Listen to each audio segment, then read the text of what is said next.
Olha, você que tem uma Bíblia, abra a Bíblia, a sua Bíblia no Novo Testamento.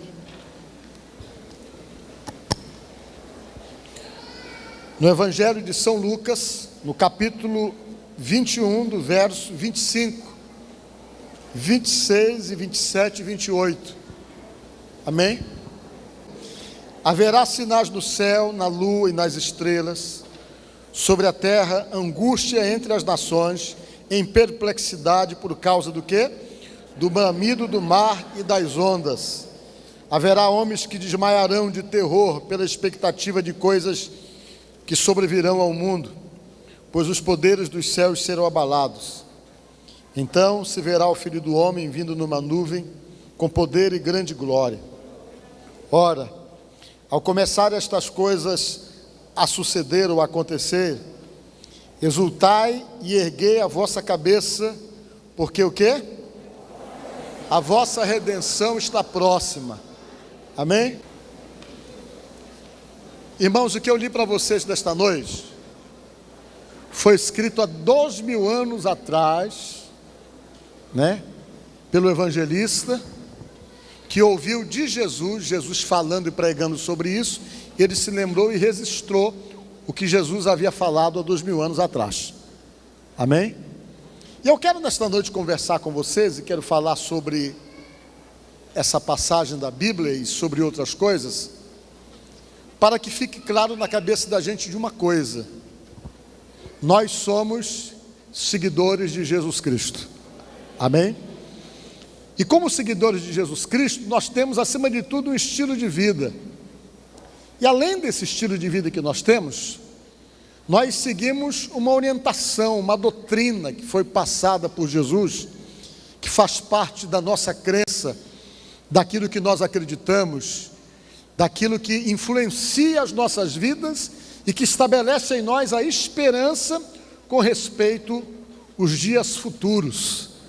Amém? Eu digo isso para vocês porque hoje as pessoas servem a Jesus, e quase todo mundo que serve a Jesus hoje está muito focado nas preocupações com essa vida. Eu quero dizer para vocês que você, eu e nós que estamos aqui, segundo a Bíblia, não somos desse mundo. Diga glória a Deus. É o que a Bíblia diz. E às vezes a nossa preocupação fica tão intensa com as questões ligadas a essa vida, que de repente todo o nosso relacionamento com Deus consiste no fato de que nós simplesmente acreditamos que ser abençoado é quem tem um milagre se manifestando em sua vida, ou quem tem a solução de um problema, que está passando algum tipo de dificuldade, que vai em busca disso. E às vezes nós nos desfocamos daquilo que é a principal proposta do Evangelho de Jesus, que é nos dar consciência de salvação, de vida eterna, e sabermos que nós servimos um Cristo que vai um dia voltar para levar a sua igreja, segundo o que diz a própria palavra de Deus. E quando ele voltar para levar a sua igreja, é necessário que estejamos preparados para podermos subir, segundo o que diz a própria palavra de Deus. Entendendo então que existe em nós a responsabilidade de um compromisso com Deus, de um envolvimento com Deus, que nos dê essa expectativa de vida eterna, por conta do nosso envolvimento, do nosso relacionamento com Ele, e dessa esperança que tem que estar em nosso coração. Acima de tudo, nós devemos então entendermos que nós somos de Deus, somos de Jesus, independente das deficiências que temos, independência das fraquezas que porventura tenhamos, independência até das imperfeições que todos nós temos. Nós assumimos um compromisso com Deus, e esse compromisso nos deu direito, através da graça de Deus, de nós então podermos bater no peito e bradarmos com toda a consciência que nós somos salvos em Jesus Cristo, que o dia em que Jesus voltar para levar a sua igreja, nós vamos juntos no nome de Jesus, porque nós somos de Deus. Amém? Essa consciência tem que ser a nossa consciência com respeito ao nosso relacionamento com Jesus. O Senhor Jesus estava falando com as pessoas que o escutavam, e no momento em que ele conversava, ele resolveu falar alguma coisa referente aos acontecimentos dos últimos dias. E ele nunca deixou de orientar os seus discípulos e as pessoas que o escutavam, e dizendo a essas pessoas que ele ia voltar assim, que era necessário que ele morresse, que ele ressuscitasse, que ele fosse ao céu, que depois ele voltasse para buscar a sua igreja, e que era importantíssimo que essa igreja estivesse então preparada para subir com ele, no momento então em que ele viesse a arrebatá-la, segundo o que diz a própria palavra de Deus. E quando ele falava sobre isso, gerava toda uma curiosidade, uma expectativa entre os seus ouvintes. As pessoas perguntavam: quais são os sinais?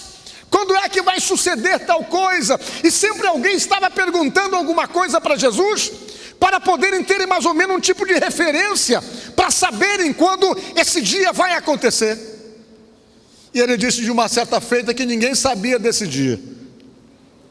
Mas ele disse uma coisa que é importante para nós ficarmos atentos. Ele disse: olha, quando vocês estão olhando para a árvore, que a árvore começa a dar flores, vocês já sabem que as flores servem de sinal, para dizer a vocês que logo depois das flores vem o quê? Vem os frutos. E disse Jesus: quando vocês perceberem que essas coisas estão acontecendo, que eu vou falar para vocês, que vocês fiquem atentos. Quando essas coisas começarem a acontecer, vocês fiquem atentos, porque isso vai servir como de sinal que próximo está o dia da volta do Filho do Homem, que próximo está chegando o dia em que ele vai voltar, e que você então fique alerta, porque esses acontecimentos devem servir para vocês como sinalizador de que eu estou próximo para voltar, para levar vocês comigo.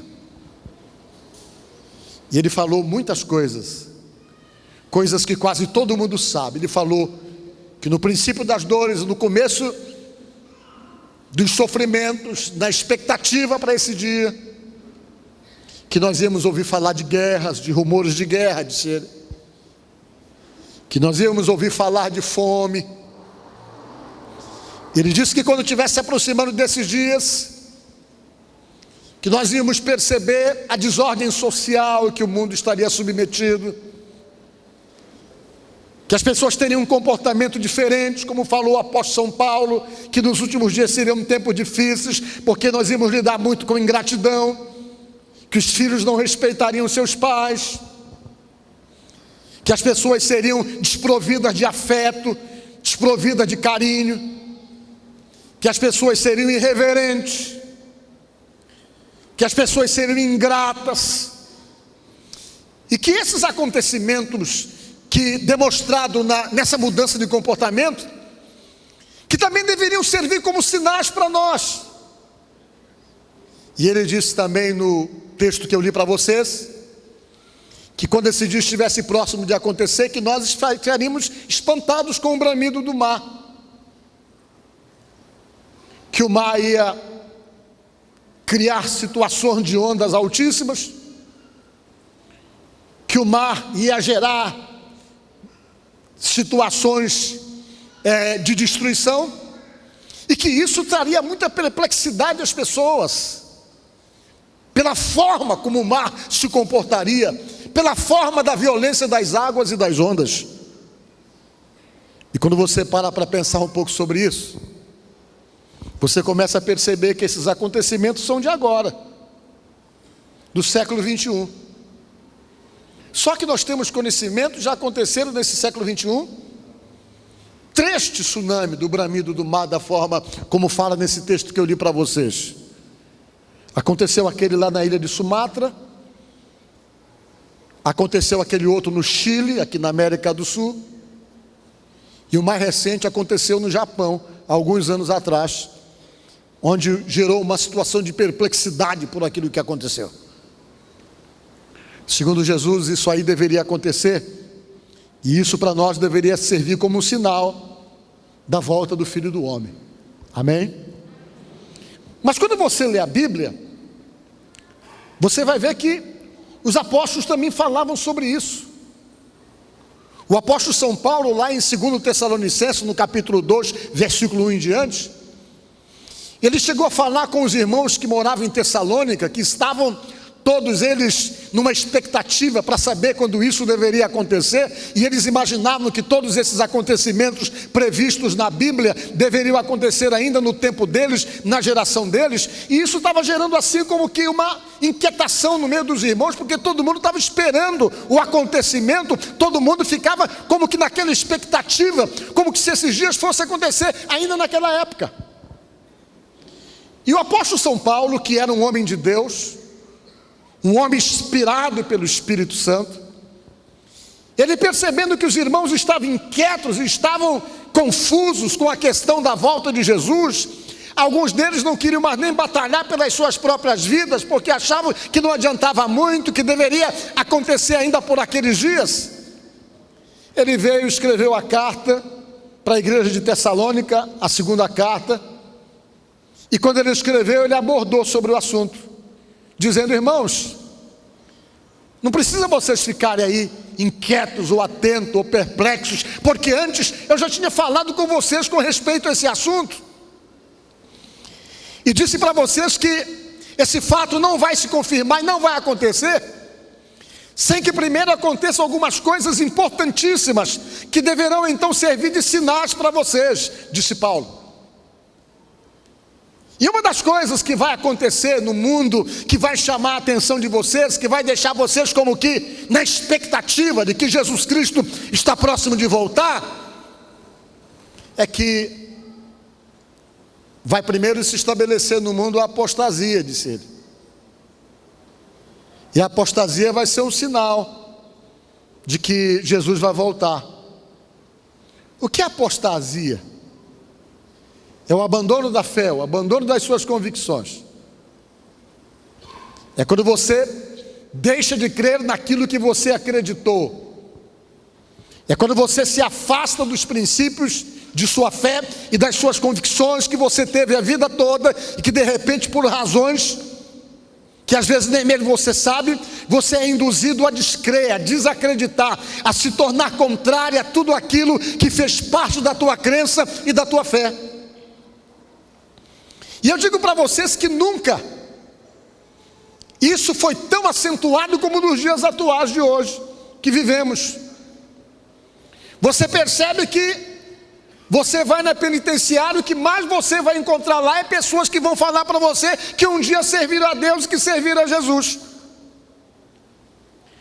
O grupo de homens da igreja, que algumas vezes saiu e sempre sai no carnaval para distribuir água e evangelizar pessoas nesses blocos aqui de São Luís, quando o Vini me contava que a maioria das pessoas que eles encontravam, e pessoas até choravam e diziam assim: eu preciso voltar, um dia também eu fui de Jesus, um dia eu estava envolvido com Deus, mas não sei o que aconteceu, que eu larguei tudo e peguei um outro rumo, uma outra direção.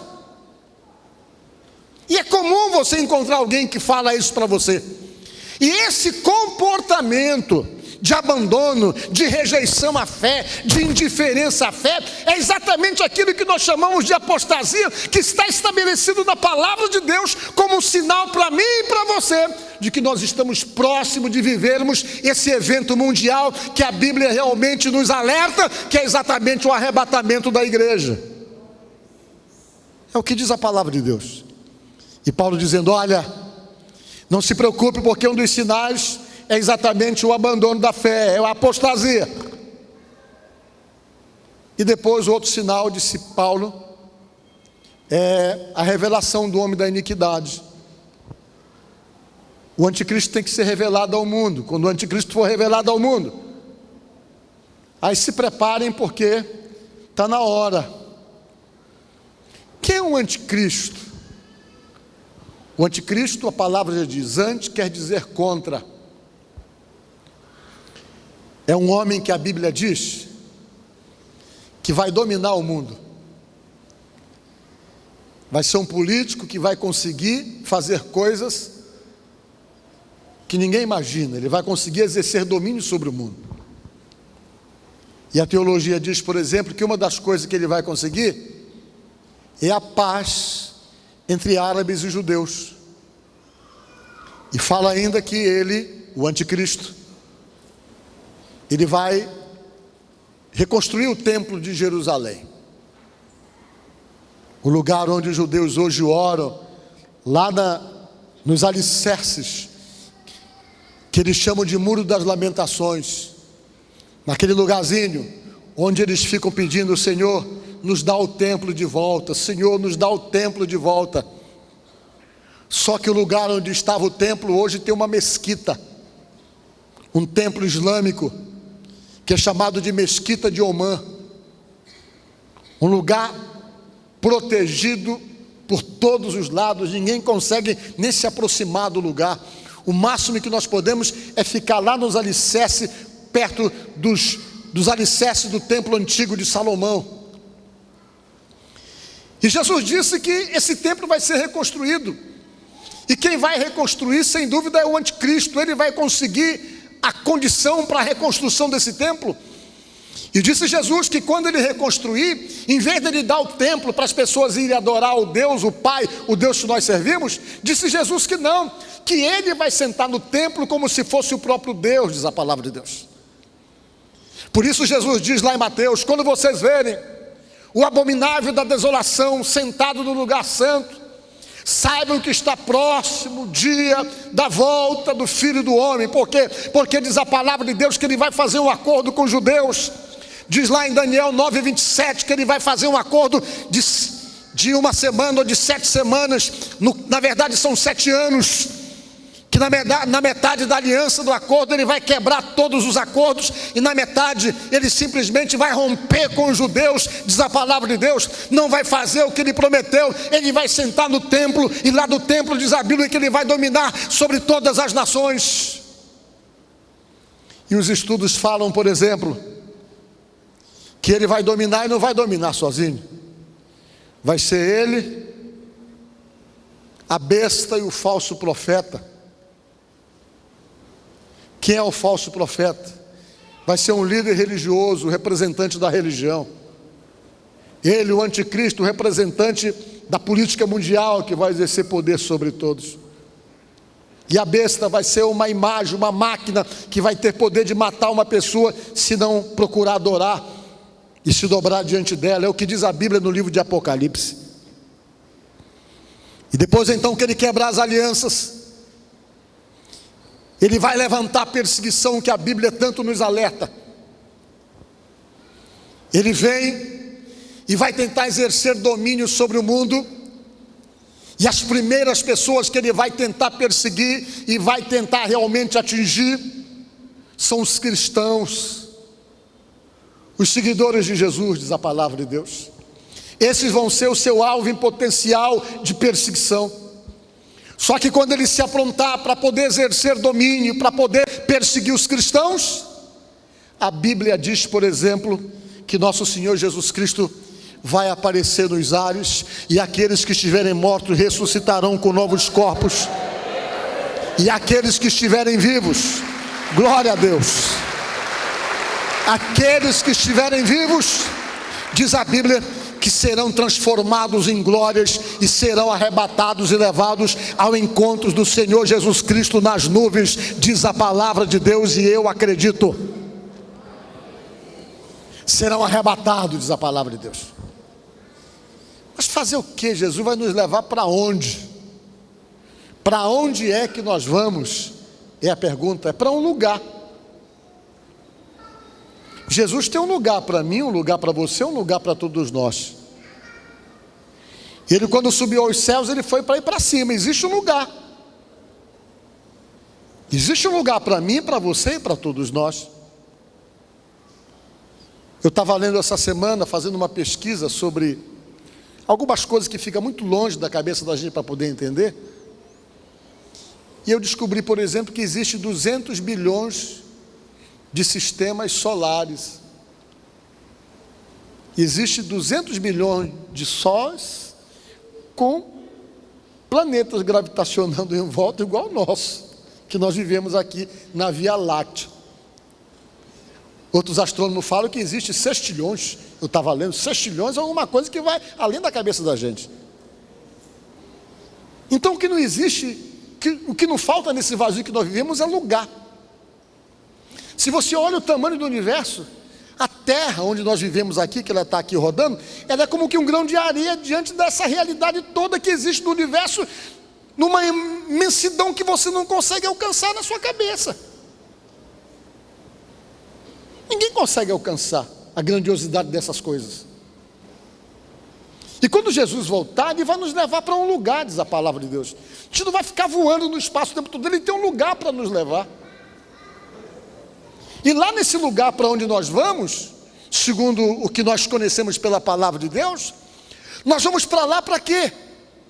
A Bíblia diz, para uma festa que a Bíblia chama de bodas do Cordeiro, diga glória a Deus.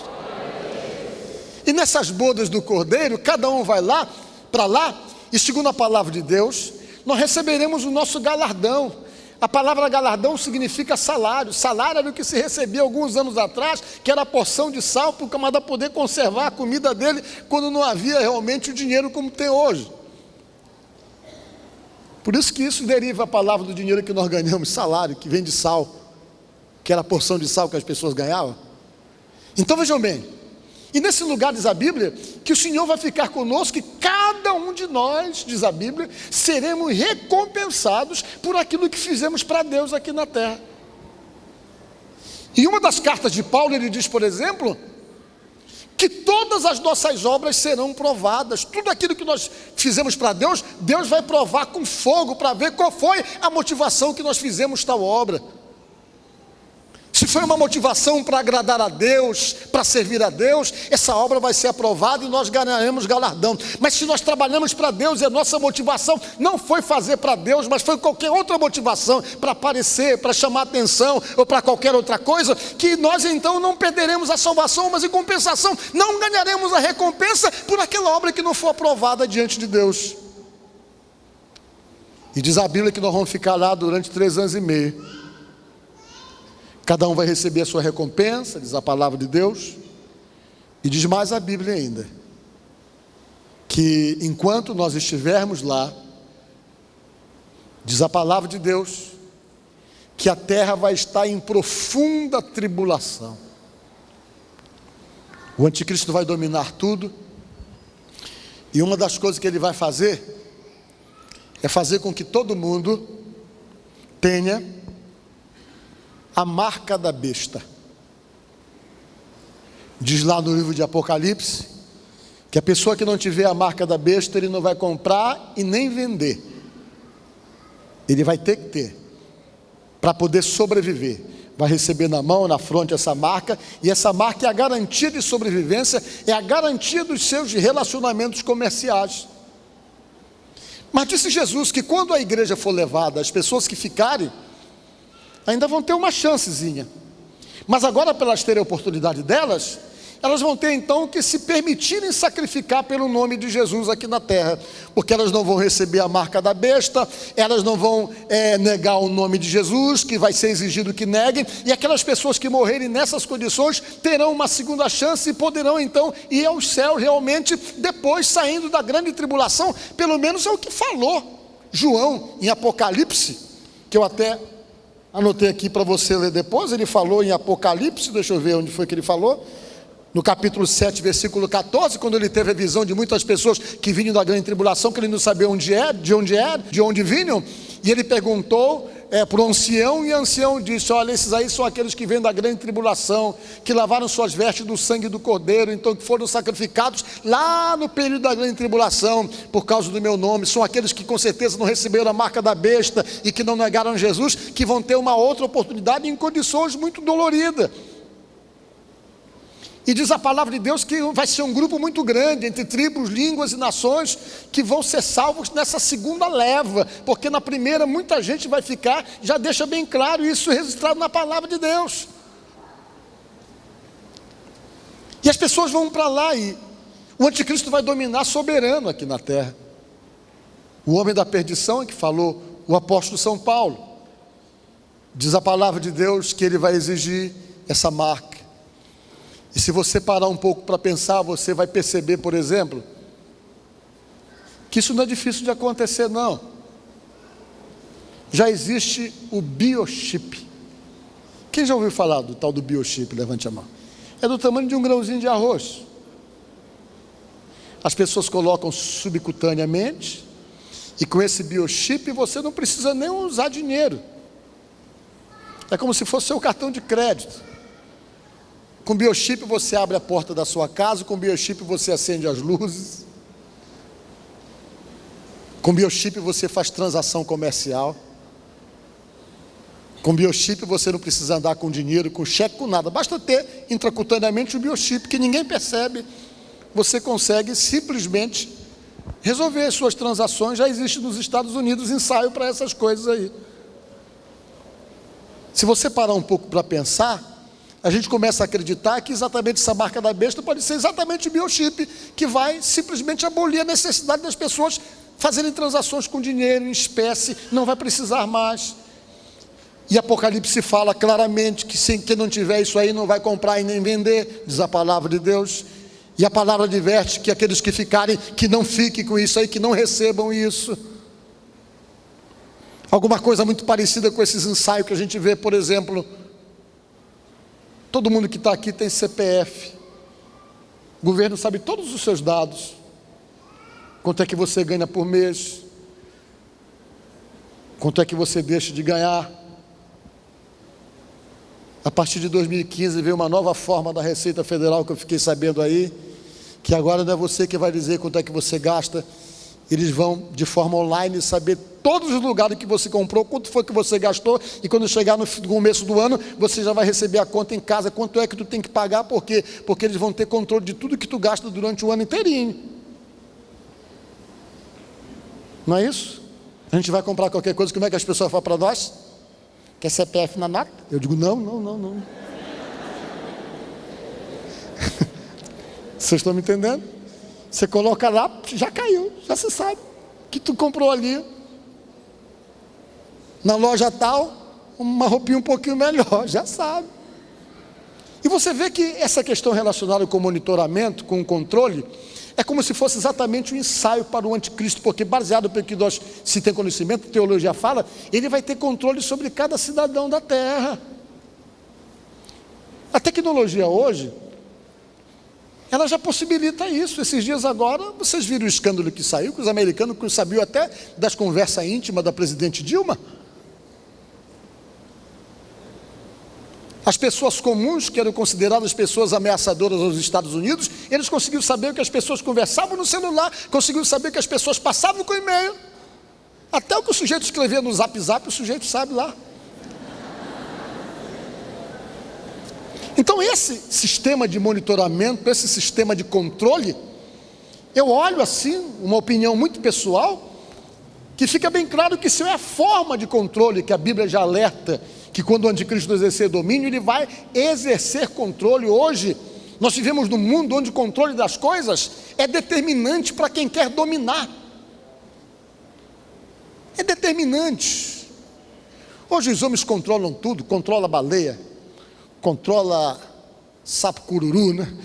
Controla onça, controla leão, tudo eles colocam um chipzinho, colocam um chip, e para onde é que a baleia vai, onde é que a baleia anda, para onde é que ela migra, tudo eles sabem, tudo eles ficam sabendo, todo mundo controla, os biólogos controlam tudo, controlam o mico-leão dourado, tudo eles sabem, quantos tem, quantos deixam de ter, e é um mundo que você percebe cada vez mais está voltando para essa questão relacionada com o controle.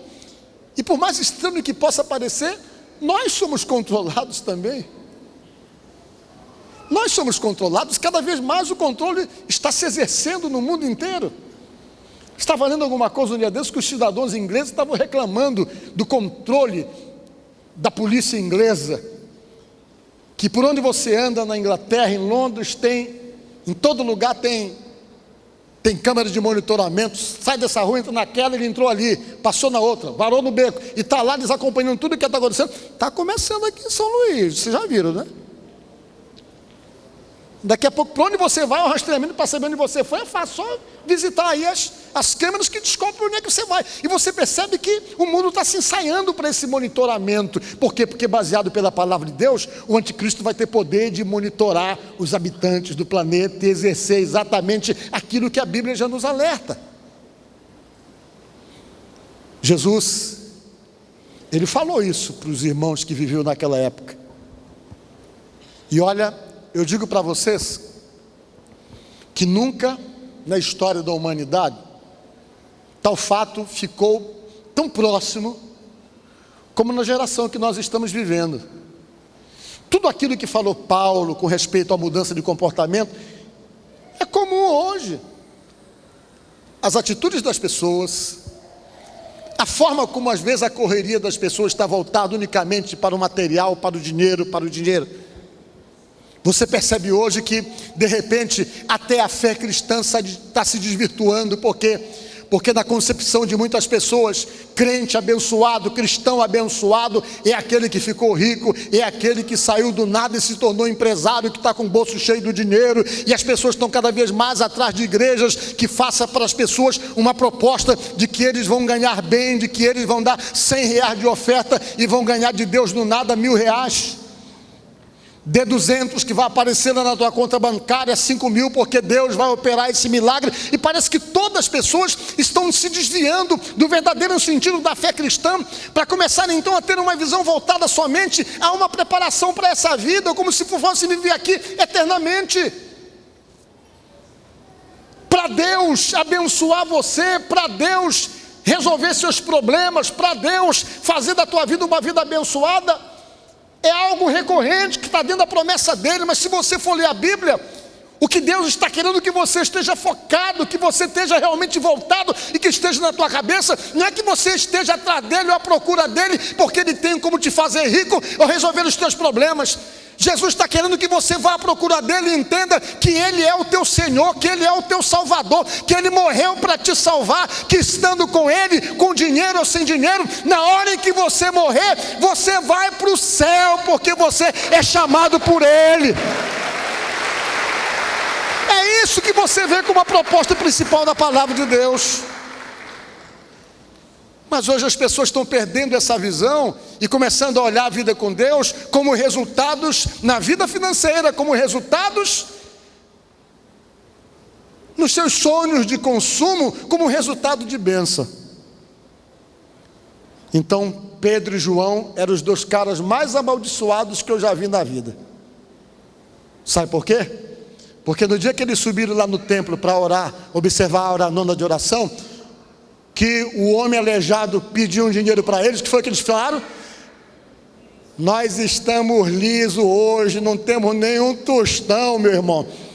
Foi isso que eles falaram para o aleijado, não foi assim? Com o nome disse, me dá um dinheiro aí. Ele disse, rapaz, hoje não dá, hoje a gente está liso, não tem nenhum tostão, não temos ouro e não temos prata para dar para você. Hoje o negócio está ruim, está sem dinheiro. Na visão de muitas pessoas hoje, eles não eram abençoados. Mas eles disseram, olha, nós não temos ouro e não temos prata, mas o que nós temos, isso nós te damos. Em nome de Jesus Cristo Nazareno, levanta e anda.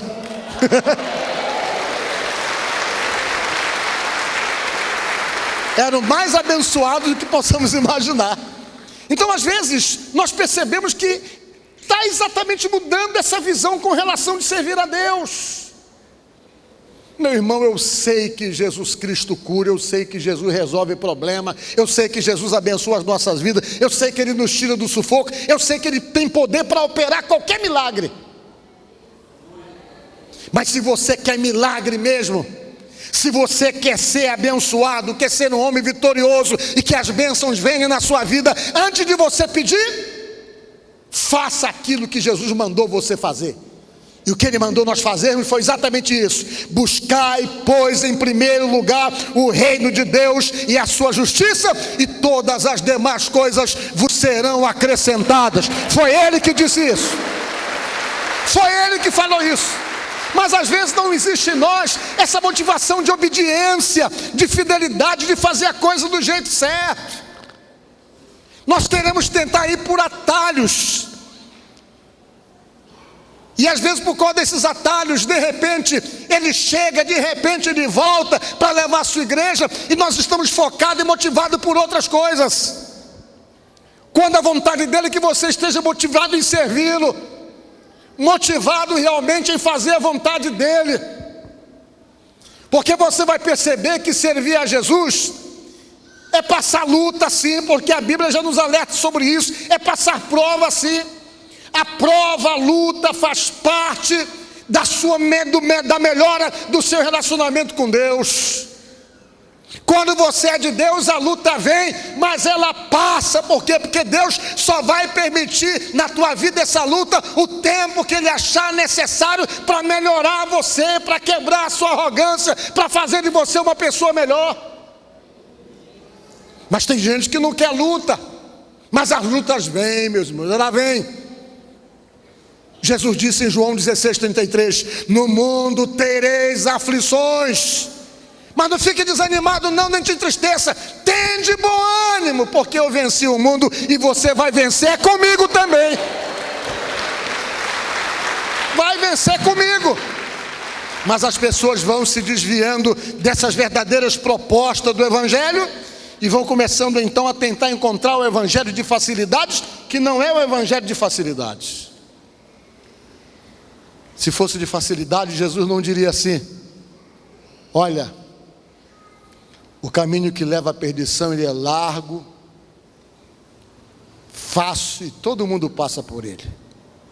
Mas o caminho que leva ao Pai, que leva à salvação, ele é apertado. E além de ser apertado, para poder aumentar a dificuldade, ele ainda tem espinhos, disse Jesus. A porta que leva para a perdição, ela é larga, ela tem facilidade.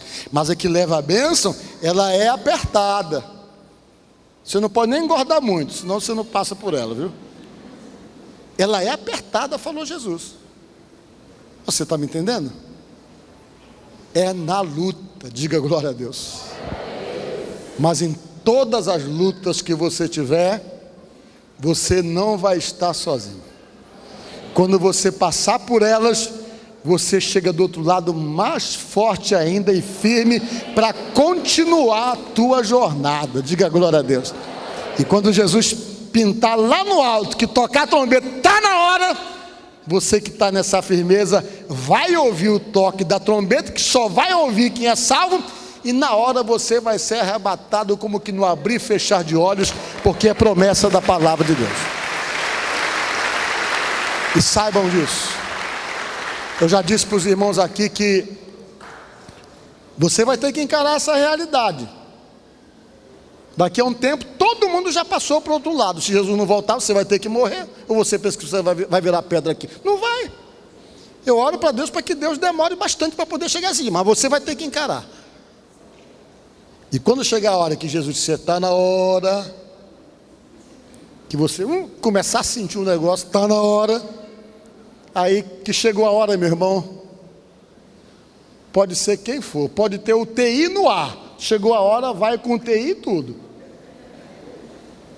Aí vão arrumar você, colocar em você o seu melhor terno que você mais gostava, esse vestido que ela gostava, coloca esse vestido nela, vão colocar em você, você vai estar lá. Coloca o pirizinho de sal em cima, que é para demorar um pouco mais para poder crescer a barriga dela, a barriga dele, coloca aqui. E nessa hora você já foi para o outro lado. E quando chegar esse dia, é quando você chegar lá que você vai perceber e dizer para si mesmo: valeu a pena ter servido a Jesus Cristo. Então nesta noite, o que eu quero dizer para você: se firme com Deus. Seja seguidor de Jesus. Na bênção, na luta, na batalha, seja seguidor. Porque só Jesus pode dar a vida eterna. E tenha certeza de uma coisa: Ele vai voltar. Vai voltar. E talvez você que está aqui, a maior preocupação sua, talvez não seja nem com você, porque você sabe que você está firme com Jesus. Mas quem sabe a tua preocupação não é com alguém da tua família, que você sabe que o bicho está travoso, está difícil, é contra tudo que se refere a Deus. Mas saiba, na tua casa você é boca de Deus nessa terra. Diga glória a Deus. Não desiste dessas pessoas, ora por eles, pede para Deus te usar, pede para Deus colocar a palavra certa na tua boca e na hora certa. Porque eu tenho certeza que você não quer ir sozinho. Você quer ir, mas quer que a tua família vá com você. Então diz: Senhor, se Tu me chamou, me faz instrumento nas Tuas mãos. E ora por essas pessoas e se tenha como profeta de Deus. porque é você que Deus vai usar para que quando Jesus voltar, você não suba sozinho, mas as pessoas que você ama vai subir com você, se você se deixar usar pelo Deus Todo-Poderoso. Então se prepare para isso, se coloque na mão de Deus e se sinta um instrumento de Deus preparado para esse grande dia. Amém? Que Deus te abençoe no nome de Jesus. Que bom que você está nos assistindo exatamente nesse momento, e se você está assistindo, com certeza eu acredito que Deus tenha abençoado a sua vida. Mas eu quero que você entre em contato conosco. Se Deus tem te abençoado, se essa palavra, ou esta palavra que tem sido pregado aqui, tem sustentado você, tem ajudado você, tem de uma certa forma acalmado o teu coração e te dado força no meio das lutas, entre em contato conosco. Mande uma mensagem de texto para o telefone que aparece na tela, o nosso celular, 81 11 0198. Mande essa mensagem de texto, ou entre em contato conosco pelo nosso e-mail, prpauloguilherme@hotmail.com. Eu vou ter um prazer imenso de poder conhecer você, de poder ajudar você com as nossas orações, com o nosso ministério, porque na verdade a razão desse programa está no ar é para poder abençoar a sua vida, para fazer com que você seja abençoado, para fazer com que você seja edificado pela palavra de Deus. Tá certo? Vamos fazer uma oração por você? Senhor nosso Deus e nosso Pai, em nome de nosso Senhor Jesus Cristo, eu oro agora por essa pessoa que me escuta ou que me assiste neste momento.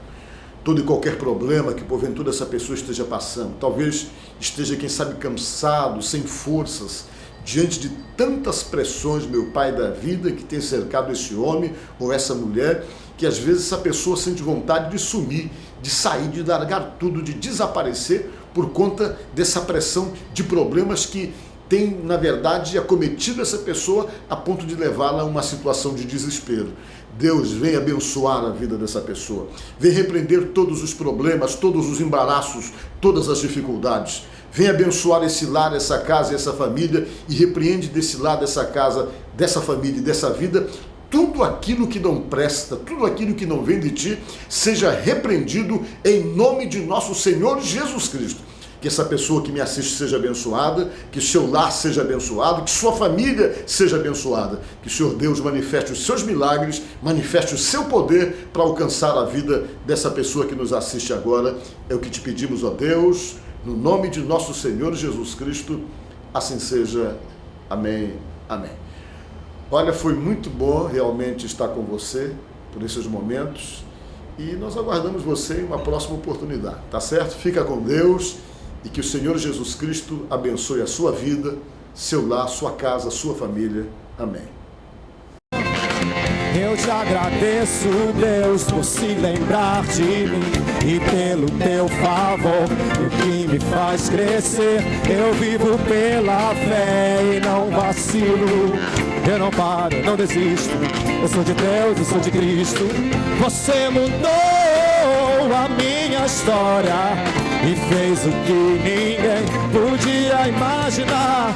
Você acreditou e isso é tudo. Só vivo pra você, não sou do mundo.